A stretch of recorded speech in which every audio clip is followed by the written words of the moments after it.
ng araw, ang taas eh, no? Ulan. Okay lang, kasave kami ng tubig, hindi na ako magdidilig. Ayan guys, yun o. Taas ng araw. Ang init pa naman kanina, 41. Buti na lang, umulan. Thank you Lord. Ano, bahaba yung kalsada. Tapos buhay na naman yung mga halaman namin.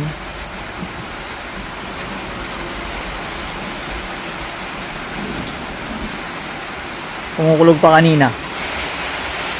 Naligaw na naman. Naligaw ka na naman ah. So di pantay. Lahat ilang basa.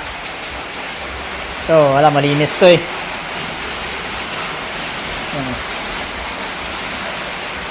Ito.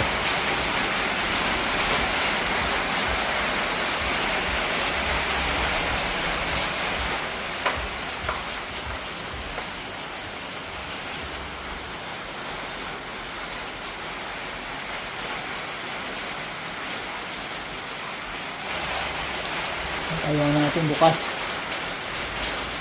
Sarado. Alam ko bukas eh. Nakapasukan ng tubig.